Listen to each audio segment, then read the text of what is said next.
بسم اللہ الرحمن الرحیم ان الحمد للہ نحمده ونستعینه ونستغفره من يهده اللہ فلا مضل له ومن يضلل فلا هادی له واشهد ان لا الہ الا اللہ وحدہ لا شریک له واشهد ان سیدنا ونبینا وحبیبنا وشفیعنا وقرۃ اعیننا محمدا عبدہ ورسولہ صلی اللہ تبارک و تعالی علیہ وعلی آلہ واصحابہ وازواجہ وذریتہ وبارک وسلم تسلیما کثیرا اما بعد فاعوذ باللہ من الشیطان الرجیم بسم اللہ الرحمن الرحیم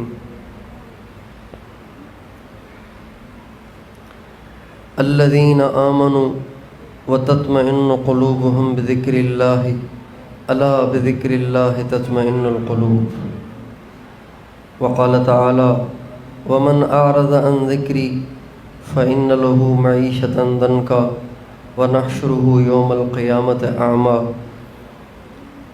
وقال النبی صلی اللہ علیہ وسلم ان فی الجسد لمضغة اذا صلحت صلح الجسد كله واذا فسدت فسد الجسد كله الا وہی القلب او کما قال علیہ الصلوۃ والسلام۔ قابل احترام میری ماں اور بہنوں، اللہ تعالیٰ نے انسان کے اندر سب سے زیادہ صلاحیتیں رکھی ہیں۔ صلاحیتیں رکھنے کا مطلب یہ ہے کہ اس میں اچھا بننے کی بھی استعداد ہے اور برا بننے کی بھی استعداد ہے۔ اگر یہ اچھا بننا چاہے تو بہت اچھا بن سکتا ہے، اگر یہ بگڑنا چاہے تو بہت بگڑ سکتا ہے۔ جب یہ بننے پہ آتا ہے تو فرشتوں کے لیے بھی قابل رشک بن جاتا ہے، جب یہ بگڑتا ہے تو ابلیس بھی اس کے کرتوت کو دیکھ کے شرماتا ہے، جانوروں سے بھی بدتر ہو جاتا ہے۔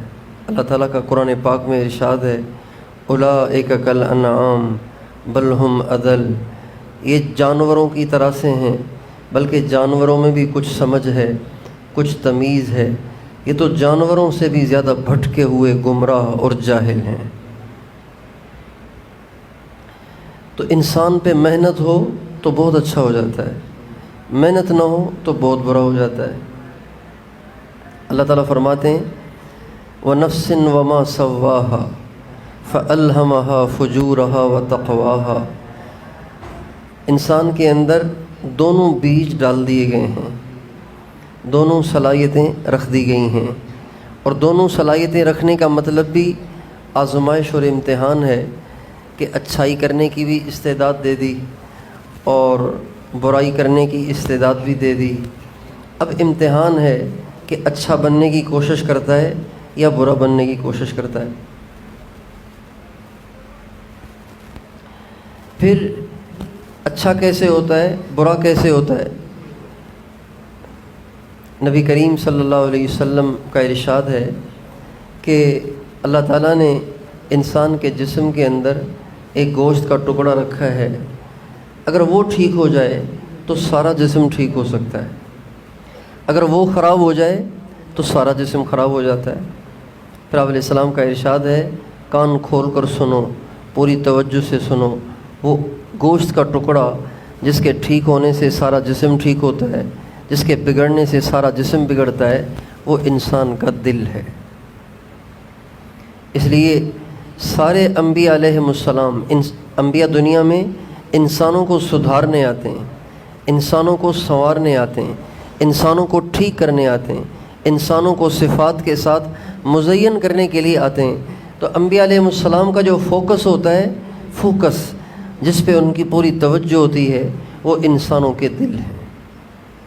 انسانوں کے دلوں کو ٹھیک کرنے کے لیے انبیاء علیہم السلام اپنی ساری زندگی، اپنی ساری صلاحیتیں خرچ کرتے ہیں۔ اس وقت ساری دنیا میں بگاڑ ہے، ساری دنیا میں بگاڑ ہے، مردوں میں بھی بگاڑ آ گیا ہے، عورتوں میں بھی بگاڑ آ گیا ہے، بوڑھوں میں بھی بگاڑ آ گیا ہے، بچوں میں بھی بگاڑ آ گیا ہے۔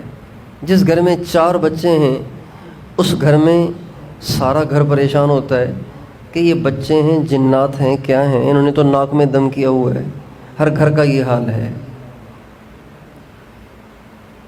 اور جہاں 2-4 عورتیں کسی گھر میں جمع ہوتی ہیں تو وہاں کسی نہ کسی بات پہ انبن، کسی نہ کسی بات پہ گڑبڑ، کسی نہ کسی بات پہ ناچاکی، کسی نہ کسی بات پہ آپس میں نفرتوں کی فضا بن جاتی ہے۔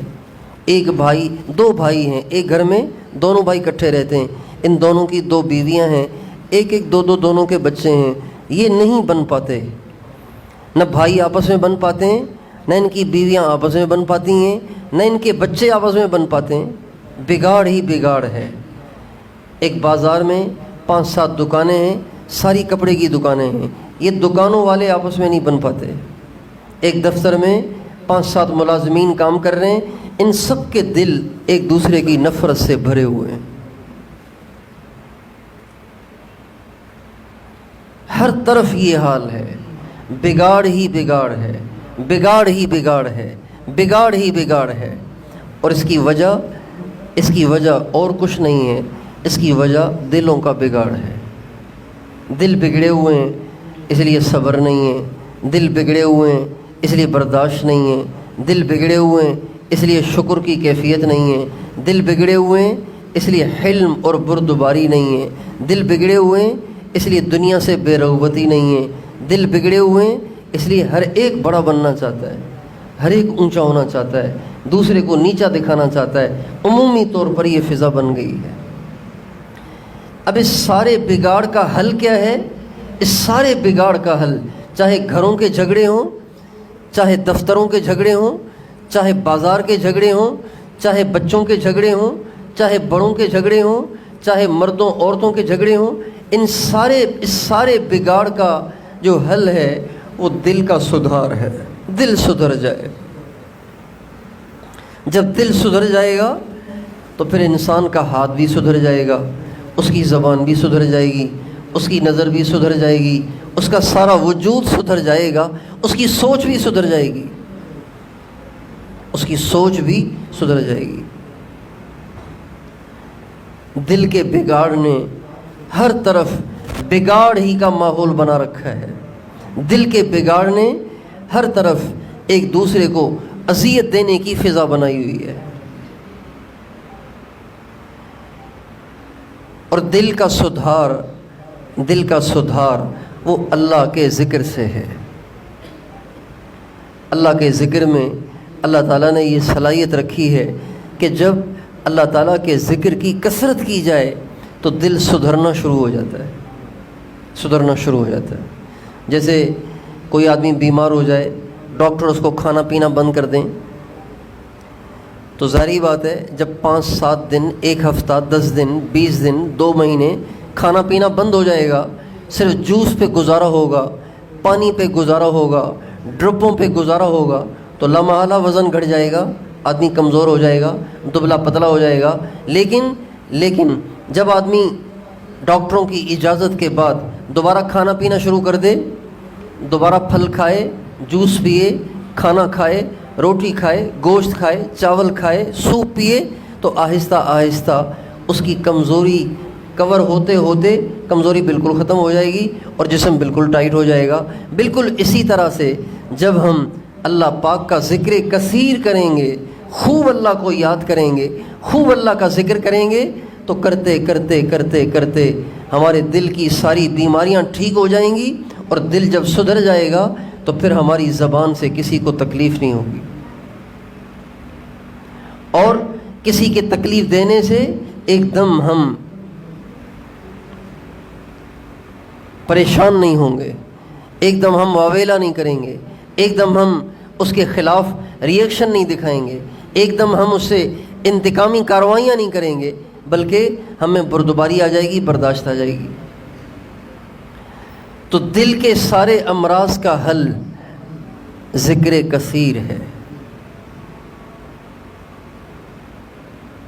اللہ تعالیٰ فرماتے ہیں وَمَن يَعْشُ عَن ذِكْرِ الرَّحْمَنِ نُقَيِّضْ لَهُ شَيْطَانًا فَهُوَ لَهُ قَرِينٌ۔ اللہ فرماتے ہیں جو لوگ اللہ کے ذکر سے منہ موڑتے ہیں، اللہ کے ذکر میں سستی کرتے ہیں، اللہ کا ذکر نہیں کرتے، اللہ تعالیٰ فرماتے ہیں ہم ان پر ایک شیطان کو مسلط کر دیتے ہیں، اور وہ شیطان ہر وقت ان کے ساتھ رہتا ہے، ورغلائے گا، تیری سوکن یوں کرتی ہے، تیری نند یوں کرتی ہے، تیری ساس یوں کرتی ہے، تیری بہو یوں کرتی ہے، تیرا خاوند یوں کرتا ہے۔ خاوند کے بارے میں بیوی کے دل میں شک و شبہ ڈالے گا، اور خاوند کے دل میں بیوی کے بارے میں شک و شبہ ڈالے گا، بیوی کے دل میں خاوند کے بارے میں شک و شبہ ڈالے گا، نفرتیں لائے گا، بدگمانیاں لائے گا، جدائیاں پیدا کرے گا۔ اور یہ سزا ہے اس بات کی کہ یہ اللہ کو یاد نہیں کر رہی، یہ اللہ کو یاد نہیں کرتا۔ جب ہم روزانہ کثرت سے اللہ کو یاد کریں گے، اللہ کا ذکر کریں گے، اللہ کے ذکر میں بیٹھیں گے، تنہائی میں اللہ سے لو لگائیں گے، اپنے دل کو ساری دنیا سے کاٹ کر اللہ سے جوڑیں گے، اللہ تعالیٰ ہمارے دل کو سکون سے بھی بھر دیں گے، ہمارے دل کی ساری بیماریاں دور کر دیں گے۔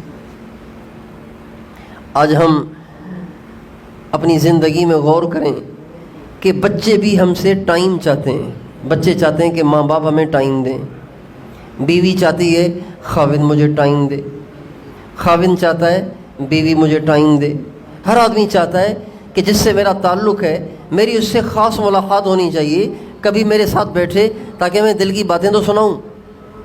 جیسے انسان چاہتا ہے بالکل اسی طرح سے اللہ بھی چاہتے ہیں کہ میرا بندہ میری بندی تنہائی میں ساری کائنات سے کٹ کر میرے ساتھ بیٹھا کرے، مجھے اپنے دل کے دکھڑے سنایا کرے، میری یاد میں بیٹھا کرے، میری یاد میں ڈوب جایا کرے۔ اللہ بھی یہ چاہتے ہیں۔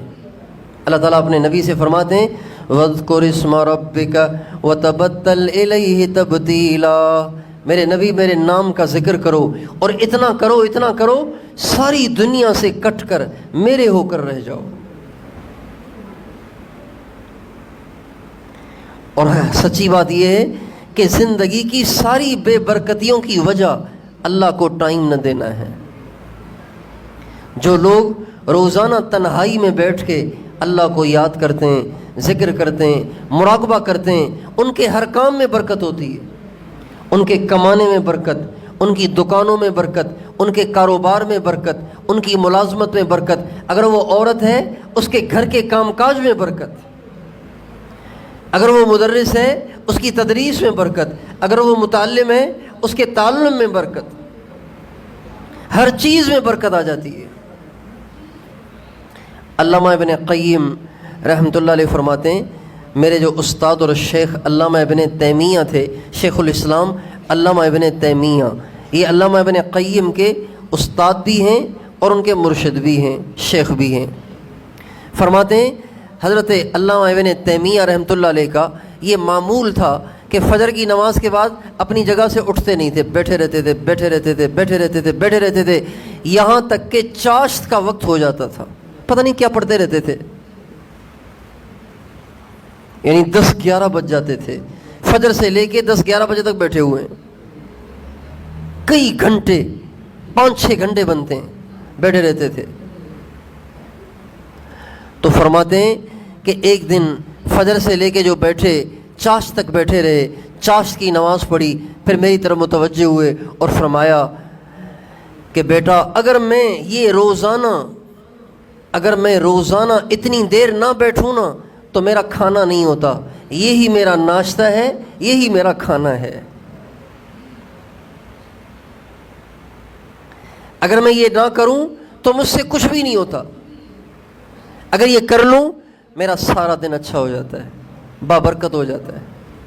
اس زمانے میں ان کے حاسدین بہت زیادہ تھے، ہر صلاحیتوں والے آدمی کے حاسد ہوتے ہیں، کل ذی نعمت محسود، ہر نعمت والا محسود ہوتا ہے۔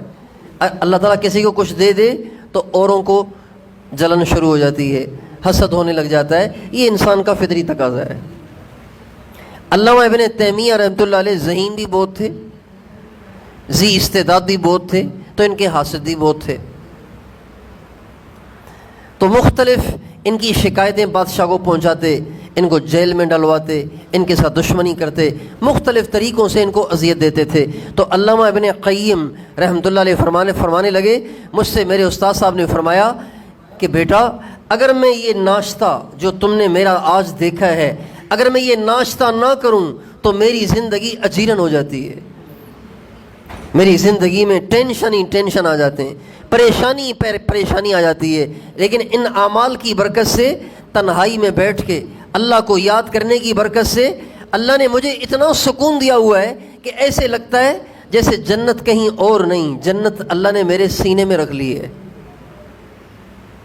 پھر فرمانے لگے کہ یہ میرے جو حاسد ہیں یہ مجھ سے کیا چھیننا چاہتے ہیں، یہ مجھ سے کرسی چھین لیں گے، عہدہ چھین لیں گے، مجھے جیل میں ڈلوا دیں گے، لیکن میری جنت تو مجھ سے نہیں چھین سکتے نا، میرا سارا سکون تو میری جنت میں مضمر ہے، اور میری جنت اللہ نے میرے سینے میں رکھی ہے۔ جب آدمی تنہائی میں بیٹھ کے روزانہ اللہ کو یاد کرتا ہے، روزانہ اللہ کا ذکر کرتا ہے، روزانہ مراقبہ کرتا ہے، اللہ پاک اس کی زندگی میں سکون عطا فرما دیتے ہیں۔ لوگ سکون کے لیے بھی وظیفے کرتے ہیں، کوئی وظیفہ بتا دو کہ بھئی ہمیں زندگی میں سکون آ جائے۔ دل کے سکون کا وظیفہ کسی اور سے پوچھنے کی بجائے اللہ سے پوچھا جائے کہ اللہ کیا فرماتے ہیں کہ دل میں سکون کیسے آئے گا۔ اللہ تعالیٰ فرماتے ہیں الا بذکر اللہ تطمئن القلوب، اللہ کان کھول کر سنو، پوری توجہ سے سنو، دل کے کانوں سے سنو، بذکر اللہ تطمئن القلوب، اللہ پاک کو یاد کرنے سے ہی تمہارے دلوں کو سکون ملے گا۔ آج ہماری عورتوں کے پاس ٹائم ہی نہیں ہے تنہائی میں بیٹھ کے اللہ کو یاد کرنے کا۔ ان کے بچے جو دور دراز مدرسوں میں پڑھتے ہیں، یہ اپنے بچوں کو یاد کر کے روتی ہیں، اللہ کو یاد کر کے نہیں روتی۔ جن کے بچے دور دراز اسکولوں میں، کالجز میں پڑھتے ہیں، ہاسٹلوں میں رہتے ہیں، یہ ان کو یاد کر کے روتی ہیں، اللہ کو یاد کر کے نہیں روتی۔ ہماری والدہ محترمہ اتنی میرے لیے روتی تھی کہ مجھے ایک دفعہ فرمانے لگیں کہ بیٹا تیری جدائی میں رو رو کے میں نے اپنی نظر کمزور کر دی، میں نے بیماریاں لے لیں، میرا سارا جسم بیماریوں کا مجموعہ ہو گیا صرف تیری جدائی میں روتے روتے۔ یہ مائیں بچوں کو یاد کر کے روتی ہیں، ان کے خاوند ان سے ناراض ہو جائیں تو یہ روتی ہیں، ان کے خاوند ان کو میکے بھیج دیں تو یہ روتی ہیں۔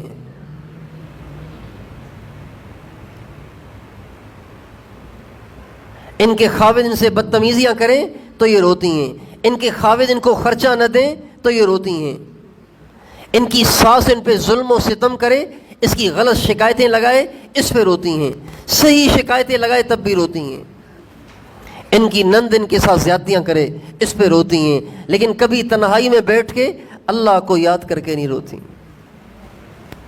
اللہ کی قسم اگر ہماری عورتیں تنہائی میں بیٹھ کے اللہ کو یاد کر کے رونا سیکھ لیں تو اوروں کے سامنے رونے سے بے نیاز ہو جائیں، اوروں کے سامنے رونے کی نوبت ہی نہ آئے۔ اللہ پاک کے سامنے جو رونے میں مزہ ہے، اللہ کی یاد میں جو کھو جانے میں مزہ ہے، وہ کسی اور چیز میں تھوڑی ہے۔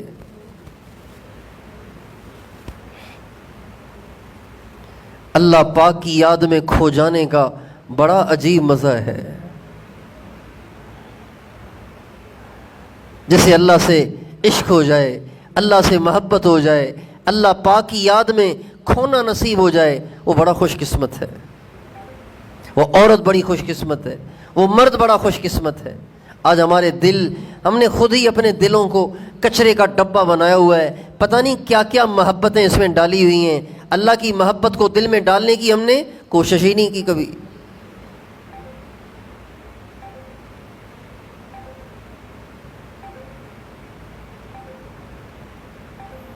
اللہ اکبر۔ حضرت رابعہ بصریہ رحمۃ اللہ علیہ کا جب انتقال ہوا تو اس کے بعد کسی نے ان کو خواب میں دیکھا، کہا کیا ہوا آپ کے ساتھ؟ کہنے لگیں جب مجھے قبر میں رکھا گیا تو فرشتے مجھ سے پوچھنے آئے کہ رابعہ تیرا رب کون ہے؟ تو میں نے ان سے کہا تم اللہ تعالیٰ کے پاس واپس جاؤ اور اس سے کہو کہ اللہ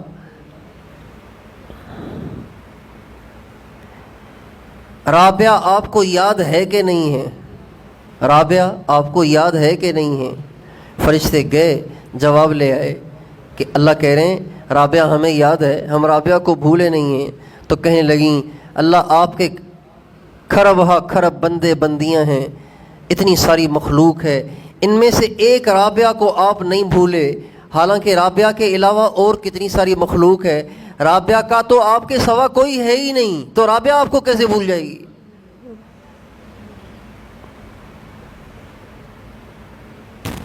حضرت جنید بغدادی رحمۃ اللہ علیہ کا انتقال ہونے لگا تو ان کے سامنے جو پاس کھڑے ہوئے تھے وہ زور زور سے کلمہ پڑھنے لگے۔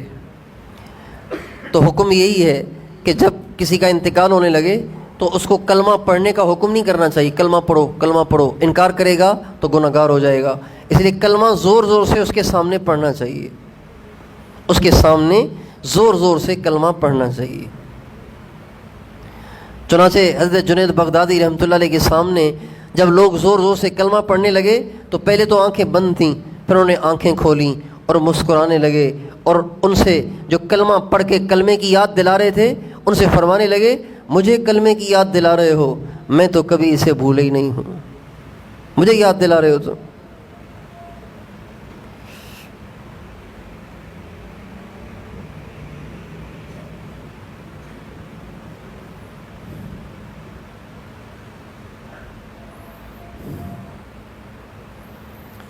اللہ پاک کو یاد رکھنا، اللہ پاک کو دل سے یاد کرنا، زبان سے ورد کرنا اور چیز ہے، دل سے یاد کرنا اور چیز ہے، اور دل کا جو سکون اللہ نے رکھا ہے وہ رکھا ہے دل سے اللہ کو یاد کرنے میں۔ جب آدمی دل سے اللہ کو یاد کرتا ہے، اللہ کو کثرت سے یاد کرتا ہے، اللہ پاک دل کے سارے دکھ درد دور کر دیتے ہیں، دل میں سکون ڈال دیتے ہیں، اور پھر جب دل اللہ پاک کی یاد سے آباد ہو جائے ساری برائیاں اللہ انسان سے چھڑوا دیتے ہیں۔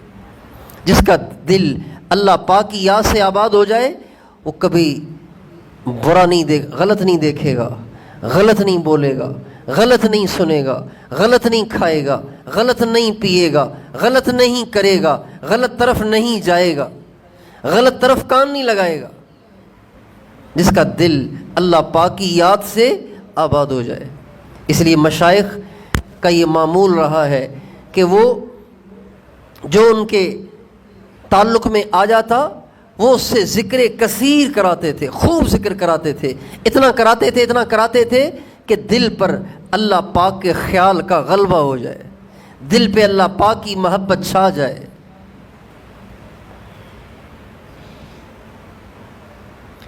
جب آدمی کسی چیز کو کثرت سے کرتا ہے نا تو پھر نیند میں بھی کرتا ہے۔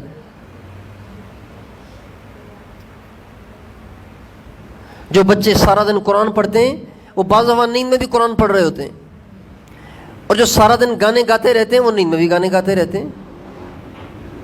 جو سارا دن کوئی اور آواز لگاتے ہیں تو جب سو جاتے ہیں تو نیند میں وہی آواز لگاتے ہیں۔ ہمارے حاج صاحب کا روزانہ کی نیند میں معمول تھا، روزانہ کی نیند میں دعوت دینے کا ان کا معمول تھا، روزانہ، اکا دکا کسی دن نہ ہو تو نہ ہو، ورنہ عام طور پر نیند میں وہ بولتے تھے، سوئے ہوئے ہوتے تھے گہری نیند میں، اور نیند میں کہہ رہے ہوتے تھے اللہ سے ہوتا ہے، اللہ کے غیر سے نہیں ہوتا، اللہ کرتا ہے، اللہ کے علاوہ کسی سے نہیں ہوتا، نیند میں کہہ رہے ہوتے تھے۔ جب انسان کثرت سے اللہ کو یاد کرے گا اللہ پاک کی یاد اس کے دل پہ چھا جائے گی، جب چھا جائے گی تو پھر گناہ نہیں کرے گا، اس لیے کہ اس کو پتہ ہے کہ اللہ دیکھ رہا ہے۔ اس لیے میری ماؤں بہنوں، ساری دنیا میں بگاڑ ہے، گھروں میں، چھوٹوں میں، بڑوں میں، مردوں میں، عورتوں میں بگاڑ ہے۔ اس بگاڑ کا علاج اس کے سوا کچھ نہیں ہے کہ ہم اپنے دل کو ذاکر بنائیں، اپنے دل میں اللہ پاک کی یاد کو بسا دیں، اپنے دل کو اللہ پاک کی محبت سے سرشار کر دیں، اس کی معرفت سے منور کر دیں، ساری برائیاں چھوٹ جائیں گی۔ اللہ پاک کی ماننا آسان ہو جائے گا اور زندگی میں اتنا سکون آ جائے گا کچھ نہ پوچھو.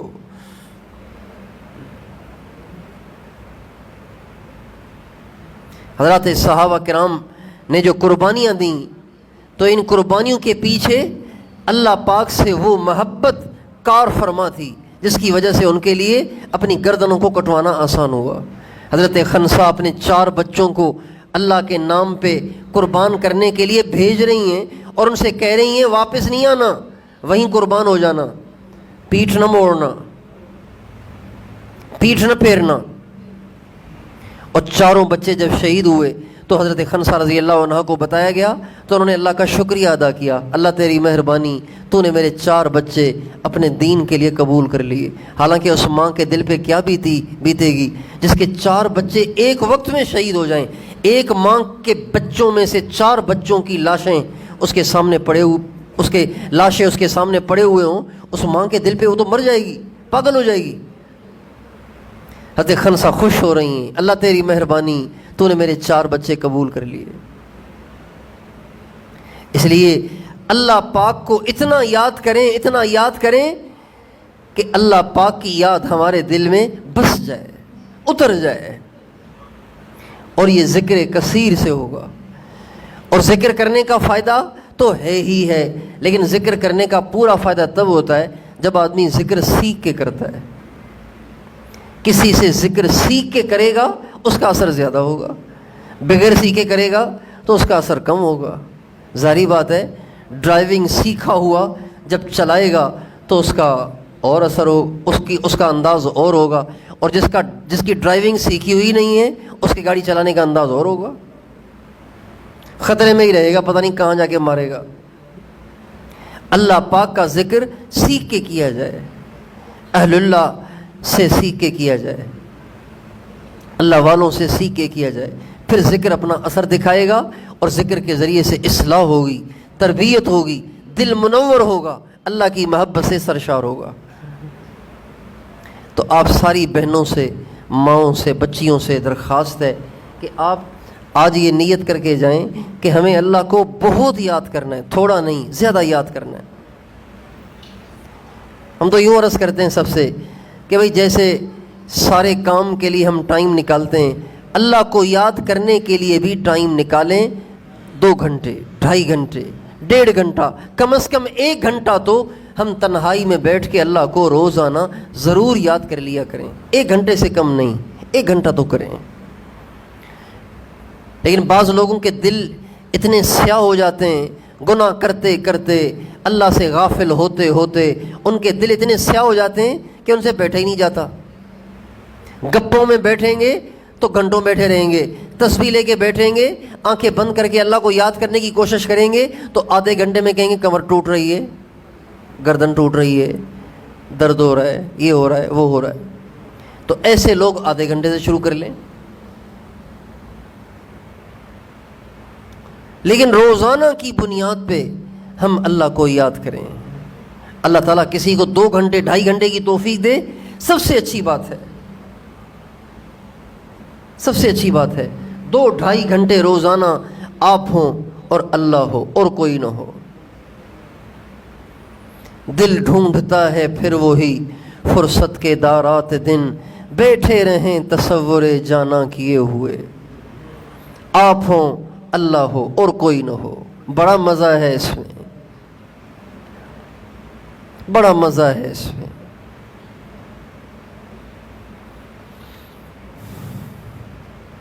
جب تم میرے پاس ہوتے ہو تو گویا کوئی دوسرا نہیں ہوتا.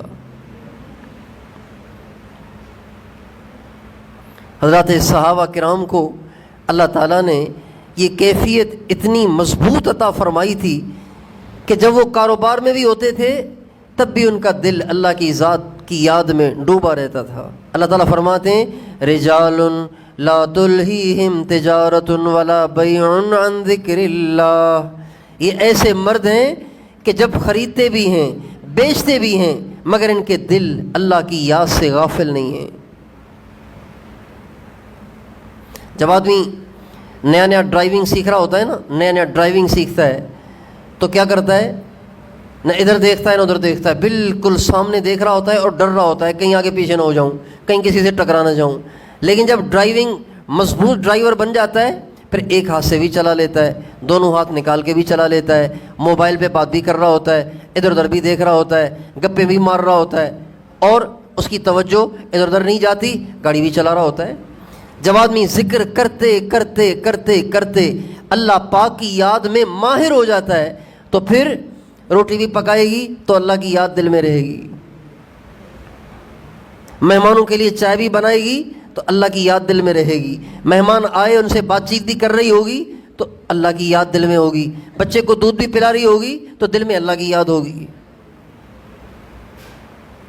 حضرت امام ربانی مجدد الف ثانی رحمۃ اللہ علیہ فرماتے ہیں بعض اللہ والوں کو اللہ تعالیٰ اپنی یاد اتنی شدت سے عطا فرما دیتے ہیں کہ اگر ان کو 1000 برس کی زندگی مل جائے اور وہ 1000 برس دن رات اس بات کی کوشش کریں کہ میرے دل سے ایک پل کے لیے اللہ کی یاد ختم ہو جائے، میں اللہ سے غافل ہو جاؤں، تو 1000 برس کوشش کرنے کے بعد بھی وہ ایک پل کے لیے اپنے دل کو اللہ کی یاد سے غافل نہیں کر سکتے۔ ایک بزرگ سے کسی نے پوچھا حضرت جب آپ نماز میں کھڑے ہوتے ہیں تو آپ کو اللہ کے سوا کسی اور کا خیال آتا ہے؟ کہ اللہ کا شکر ہے نماز میں بھی نہیں آتا، نماز کے باہر بھی نہیں آتا۔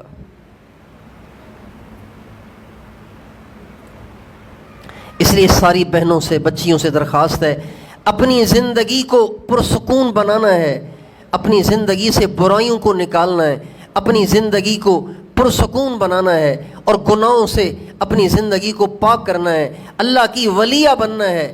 تو آپ وقت مقرر کریں، تنہائی میں اللہ کے ساتھ بیٹھ کے اللہ کو یاد کریں۔ کوئی وقت ایسا نہ ہو کہ جس میں آپ کے دل میں اللہ کی یاد نہ ہو، اور یہ تب ہوگا جب ایک وقت مقرر کر کے روزانہ آپ اللہ کو یاد کریں گی۔ اس کے ساتھ ساتھ نمازوں کا اہتمام ہو، قرآن پاک کی تلاوت کا اہتمام ہو، درود پاک اور استغفار کی تسبیح ہو، اپنے گھروں میں فضائل اعمال کی روزانہ تعلیم ہو تاکہ گھروں میں دین کی فضا قائم ہو، اور گھر میں آپ کے گھر میں کوئی آئے، کوئی عورت آئے، چاہے وہ فقیر نہیں آئے، چاہے گھر میں کام کرنے والی ماسی آئے، یا چاہے کوئی بھی آپ کے پاس ملنے آئے، تو آپ اس سے اللہ کی بات ضرور کریں، اس کو سمجھائیں ایک دن مرنا ہے، ایک دن اللہ کے سامنے پیش ہونا ہے، زندگی کا حساب دینا ہے، ضرور اس سے یہ بات کریں۔ اس کو کلمہ نہیں آتا اس کو کلمہ سکھائیں، اس کو سورہ فاتحہ نہیں آتی اس کو سورہ فاتحہ سکھائیں۔ بہت ساری فقیریاں ہمارے گھروں میں آتی ہیں، ان بیچاریوں کو کلمہ نہیں آتا، سکھائی ہی نہیں کسی نے۔ آپ ان کو بٹھا کے چائے کی پیالی بھی پلائیں، کیک اور بسکٹ بھی پیش کریں، اور اس کو کلمہ بھی سکھائیں، ساری زندگی کلمہ پڑھے گی، آپ کو اجر ملتا رہے گا، اللہ آپ سے راضی ہو جائے گا۔ اس کو سورہ فاتحہ سورہ اخلاص نہیں آتی تو اس کے بغیر تو نماز ہی نہیں ہوگی، اس کو سورہ فاتحہ بھی سکھائیں، سورہ اخلاص بھی سکھائیں۔ سورہ فاتحہ آپ نے اس کو یاد کرا دی، 1-2 آیتیں یاد کرا دی، اب کافی دیر ہو گئی، اب وہ تھک گئی، اس سے کہیں کہ خالہ آپ کل دوبارہ آئیں اور آ کے کھانا میرے پاس کھائیں، کل ضرور میرے پاس آ کے کھانا کھائیں۔ اب وہ کل آئے، اس کو کھانا بھی کھلائیں، چائے بھی پلائیں، اور 2 آیتیں سورہ فاتحہ کی اور سکھا دیں، 2 آیتیں اور سکھا دیں، انشاءاللہ سورہ فاتحہ یاد ہو جائے گی، ساری زندگی سورہ فاتحہ پڑھے گی، آپ کو اجر ملتا رہے گا، اللہ کتنا راضی ہوگا۔ فقیریاں آئیں تو ان کو کلمہ سکھائیں، ان سے اللہ کی بات کریں، گھر میں کام کرنے والی ماسیاں آئیں ان سے بات کریں، یہ اپنے گھروں میں ماحول بنائیں۔ اور آپ کسی کے پاس جائیں تو وہاں پہ عورتوں سے جا کے عورتوں سے آپ بات کریں، ان کو بتائیں ایک دن مرنا ہے، اللہ کو حساب دینا ہے، کیا بنے گا، اور ان کو اس پہ تیار کریں۔ روزانہ قرآن پڑھیں، تلاوت کریں، اللہ کا ذکر کریں، کوئی گناہ نہ کریں۔ اپنے بچوں کی صحیح تربیت کریں، اپنے بچوں پہ توجہ دیں، موبائل کا استعمال کم سے کم کریں، کال آئے تو اٹینڈ کر لیں، نہ آئے تو ہر وقت لگے رہنا۔ آج کل تو واٹس ایپ کا دور ہے، فیس بک کا دور ہے، تو ہر وقت یہ عورتیں موبائل میں لگی رہتی ہیں، گھسی رہتی ہیں موبائل میں۔ گروپ بنائے ہوئے ہیں، ایک گروپ میں 50-50, 100-100, 150-150, 200-200 مرد ہیں اور 150-150, 200-200 عورتیں ہیں، جنہوں نے عورتوں نے اپنے گروپ بنائے ہوئے ہیں، مردوں نے اپنے گروپ بنائے ہوئے ہیں. پھر اب اس میں 150 آدمی ہیں، روزانہ ایک آدمی ایک بھی پوسٹ چھوڑے 150 پوسٹیں ہو گئیں. 150 پوسٹیں پڑھنے کے لیے ایک منٹ بھی لگے تو 150 منٹ ہمارے اس میں ضائع ہو گئے. کسی گروپ میں شامل نہ رہیں سوائے اس کے کہ کوئی بیان کا گروپ ہے، کوئی اللہ کی بات ہے، اس میں بھی اگر زیادہ پوسٹیں آتی ہیں، 30-30، 40-40، 50-50 پوسٹیں آ رہی ہیں، اس سے بھی لیفٹ ہو جائیں، نکل جائیں اس سے. ہاں ایک بیان روزانہ آتا ہے، 2 بیان روزانہ آتے ہیں تو ٹھیک ہے، اس کے سننے میں حرج نہیں ہے، وہ ہماری ضرورت ہے. اپنے بچوں کی صحیح تربیت کریں، اپنے بچوں کو ٹائم دیں، اپنے بچوں کو نیک بنائیں، فرما بردار بنائیں، بہادر بنائیں اور سخی بنائیں، فرما بردار بنائیں. بچے سے کوئی کام کہیں، اگر وہ فوری کرے سمجھ جائیں کہ بیٹے میں فرما برداری کا جذبہ ہے. اگر بیٹا ٹال مٹول کر رہا ہے سمجھ جائیں کہ بیٹا نافرمان بن رہا ہے. آج یہ چھوٹی نافرمانی کر رہا ہے، کل جا کے بڑی بڑی نافرمانیاں کرے گا. اپنے بچوں کی تربیت کریں، پیار سے کریں، محبت سے کریں. اپنے بچوں کے دلوں میں اللہ کی محبت کو بٹھائیں، اللہ کے نبی کی محبت کو بٹھائیں، اہل بیت کی عظمت ان کے دلوں میں بٹھائیں، صحابہ کی عظمت بٹھائیں، اہل اللہ کی عظمت بٹھائیں. اور یہ جو دینی اسٹائل ہے، ٹوپی، داڑھی، پگڑی اور ٹخنوں سے اوپر شلواریں اور لمبا کرتا، اس اسٹائل کی اپنے بچوں کے دلوں میں عظمت بٹھائیں کہ یہ اسٹائل اچھا ہے، یہ اللہ کو بہت پیارا ہے. جب ہمارے بر صغیر میں انگریز مسلط ہوا تو انگریز نے آتے ہی جو ابتدا میں احکام جاری کیے، ان میں سے ایک یہ حکم بھی تھا کہ جو بڑی بڑی پوسٹوں پر، بڑے بڑے عہدوں پہ لوگ بیٹھے ہوئے، ان سب کے ٹوپی پہننے پہ پابندی لگا دی، سارے ننگے سر ہوں. اور جو گری پڑی ڈیوٹیاں تھیں، جیسے مین گیٹ پر گارڈ کھڑا ہوتا ہے اور ہوٹل کا پہرا ہوتا ہے، اور یہ جو میراثی ہوتے ہیں ڈھول بجاتے ہیں شادی کے موقعوں پہ، ان سب کو پگڑیاں پہنا دیں تاکہ آئندہ آنے والی نسل دیکھے کہ پگڑی پہننا گھٹیا لوگوں کا کام ہے، ننگے سر رہنا یہ بڑے لوگوں کا کام ہے. اس لیے اپنے بچوں کے دلوں میں سنت کی عظمت بٹھائیں، اہل اللہ کے طریقے کی عظمت بٹھائیں. یہ بچوں کی تربیت ہے. بچوں کے اندر نماز کا اہتمام پیدا کریں. اذان سننے کے بعد آپ کے گھر میں کھلبلی ہونی چاہیے، مرد عورتیں سب نماز کی تیاری میں ہوں اذان سنتے ہی.